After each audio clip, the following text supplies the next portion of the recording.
Hello students, last 4 ವಿಡಿಯೋದಲ್ಲಿ multiple choice ಕ್ವಶನ್ಸ್ಗಳನ್ನು discuss ಮಾಡಿದ್ದೀನಿ.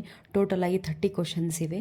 ಅವು ಎಲ್ಲ ಕ್ವಶನ್ಸು ನಿಮಗೆ PU point of view and NEET ಪರ್ಪಸ್ಗೆ ತುಂಬ ಇಂಪಾರ್ಟೆಂಟ್ ಕ್ವಶನ್ಸು. ಈ ಎಲ್ಲ ಕ್ವಶನ್ಸು ಬಂದುಬಿಟ್ಟು GOC ಚಾಪ್ಟರಿಂದ.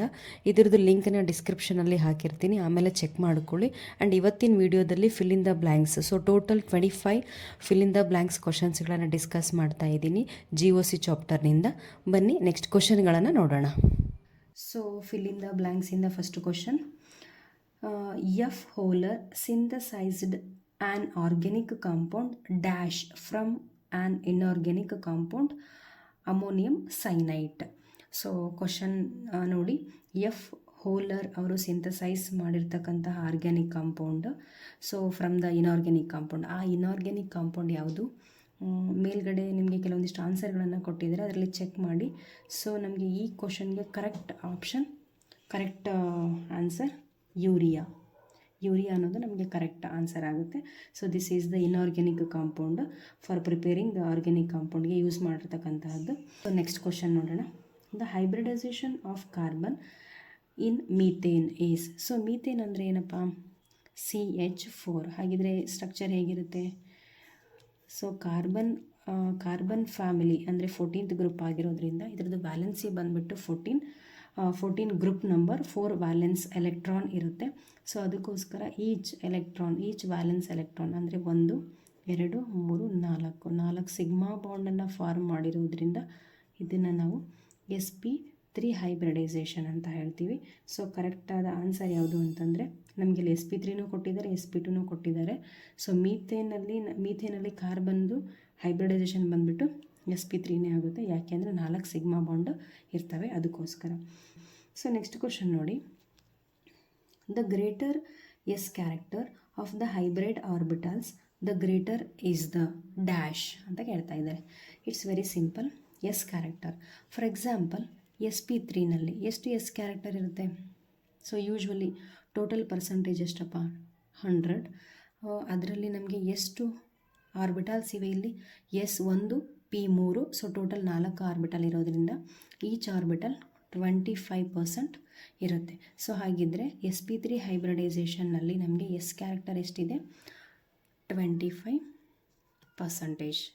ಸೊ ಅದೇ ರೀತಿ ನೆಕ್ಸ್ಟ್ ಒನ್ನು sp2ನಲ್ಲಿ ನೋಡೋದಾದರೆ, ಸೊ sp2ನಲ್ಲಿ 100 divided by total orbital 3, so 33.3% ನಮಗೆ ಎಸ್ ಕ್ಯಾರೆಕ್ಟರ್ ಇದೆ.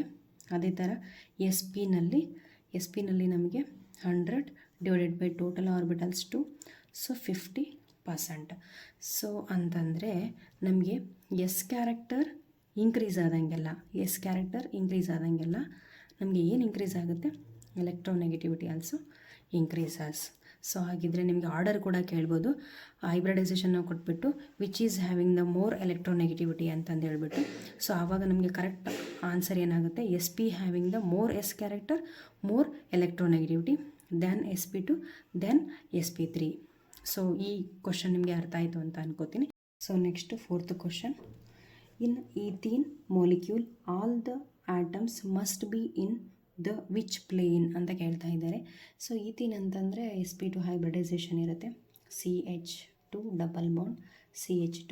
ಸೊ ಇದು ನಮಗೆ ನೋಡೋಕ್ಕೆ ಸೇಮ್ ಪ್ಲೇನ್, ಅಂದರೆ ಸೇಮ್ ಪ್ಲೇನಲ್ಲಿ ನಮಗೆ ಇದು ಫಾರ್ಮ್ ಆಗುತ್ತೆ. ಸೊ ಆನ್ಸರ್ ಏನು? Same plane. ನೆಕ್ಸ್ಟ್ ಕ್ವಶನ್ ನೋಡಿ, 5th ಕ್ವಶನ್. ಏನಿದೆ question? In 3 dimensional representation of organic molecule solid wedge is used to indicate a bond projecting out of the plane paper, the observer ಅಂತ ಕೇಳ್ತಾ ಇದ್ದಾರೆ. So ನಮಗೆ ಇಲ್ಲಿ wedge dash formula ಒಂದು ಡಯಾಗ್ರಾಮನ್ನು ಹಾಕೋಣ. Carbon ನೋಡಿ, ಇಲ್ಲೊಂದು H ಇದೆ, ಇಲ್ಲೊಂದು H ಡ್ಯಾಶ್, ಇದು ಸಾಲಿಡ್. ಸೊ ಇದೆರಡು ಯಾವುದರಲ್ಲಿ ಇರುತ್ತೆ ಅಂತಂದರೆ ಪ್ಲೇನ್. ಸೊ ಇದು ಯಾವುದರಲ್ಲಿರುತ್ತೆ? ಪ್ಲೇನ್ ಪೇಪರ್ ಮೇಲೆ ಇರುತ್ತೆ ಈ 2 H. ಸೊ ಈ dash wedge. So dash wedge bond away from the observer. ಹಾಗಿದ್ರೆ ಇದು ನಮಗೆ ಡ್ಯಾಶ್, ಇದು solid. So solid ಹೀಗಿರುತ್ತೆ.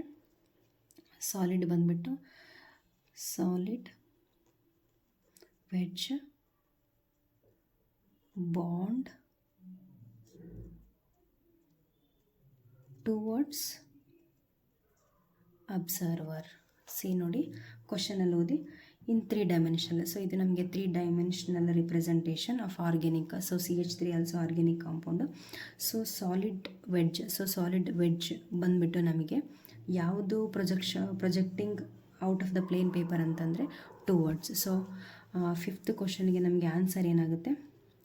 Towards the observer. Next ಸೆಟ್ಟಲ್ಲಿರ್ತಕ್ಕಂಥ ಕ್ವಶನಲ್ಲಿ ಫಸ್ಟ್ ಕ್ವಶನ್ ಸೇಮ್ ಅದೇ ಥರನೇ ಲಾಸ್ಟ್ ಕ್ವಶನ್ ಥರನೇ ಇದೆ.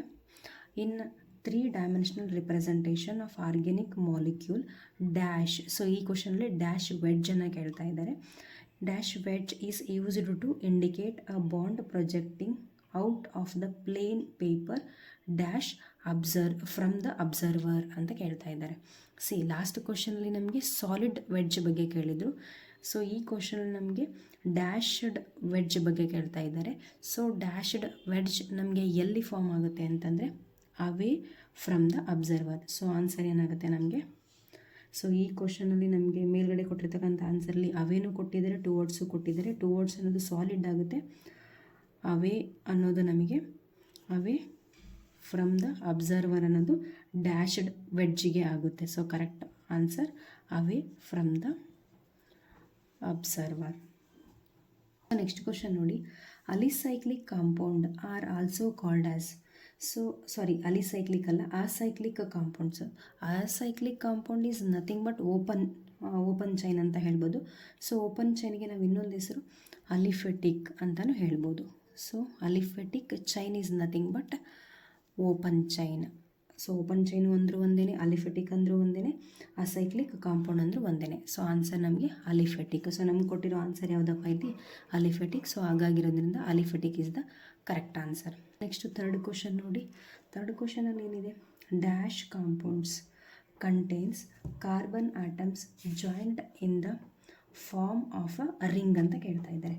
ಸೊ ಎಲ್ಲ open chain. So for example ಈ ಥರ ಓಪನ್ ಚೈನ್ ಇದೆ ಅಂತಂದರೆ ಈ ಓಪನ್ ಚೈನ್ ಎಲ್ಲ ಸೇರಿಬಿಟ್ಟು ನಮಗೆ ರಿಂಗ್ ಆಗಬೇಕು ಅಂತಂದರೆ ಡೆಫಿನೆಟ್ಲಿ ಅದು ಸೈಕ್ಲಿಕ್ ಆಗಿರುತ್ತೆ. ಸೊ ಸೈಕ್ಲಿಕ್ಕಿಗೆ ಇನ್ನೊಂದು ಹೆಸರು ನಾವು ಅಲಿಸೈಕ್ಲಿಕ್ ಅಂತಲೂ ಕರಿತೀವಿ. ಸೊ ಈ ಆನ್ಸರಲ್ಲಿ ಏನು ಕೊಟ್ಟಿದ್ರೆ ಚೆಕ್ ಮಾಡಿ. ಅಲಿಸೈಕ್ಲಿಕ್ ಅಂತ ಆಪ್ಷನ್ ಕೂಡ ಇದೆ. So alicyclic is the correct answer.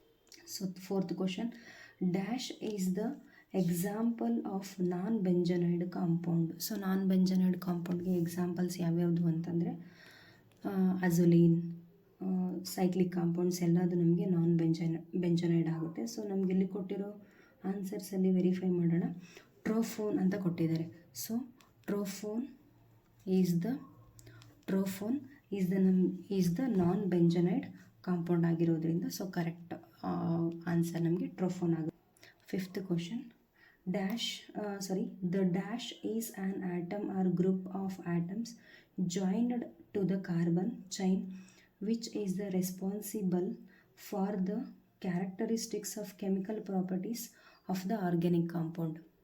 So ಯಾವುದಾದ್ರೂ ಒಂದು ಕಾರ್ಬನ್ ಚೈನಲ್ಲಿ ನಮಗೆ ಫಂಕ್ಷನಲ್ ಗ್ರೂಪ್ಸ್ ಇತ್ತು ಅಂತಂದರೆ ಆ ಫಂಕ್ಷನಲ್ ಗ್ರೂಪ್ಸ್ಗಳ ಕೆಮಿಕಲ್ ಪ್ರಾಪರ್ಟೀಸ್ ಕ್ಯಾರೆಕ್ಟರ್ಸ್ ಅನ್ನು ಹೇಳೋದು ನಮಗೆ functional groups. So correct answer ಏನು ಅಂತಂದರೆ ನಮಗೆ ಫಂಕ್ಷನಲ್ ಗ್ರೂಪ್.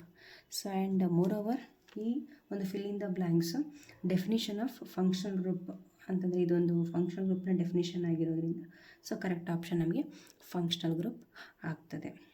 ಸೊ ನೆಕ್ಸ್ಟು ಇನ್ನೂ 15 questions fill in the blanks 15 questions ಇದೆ. ಸೊ ಅದನ್ನು ನೆಕ್ಸ್ಟ್ ವಿಡಿಯೋದಲ್ಲಿ ಕಂಟಿನ್ಯೂ ಮಾಡೋಣ.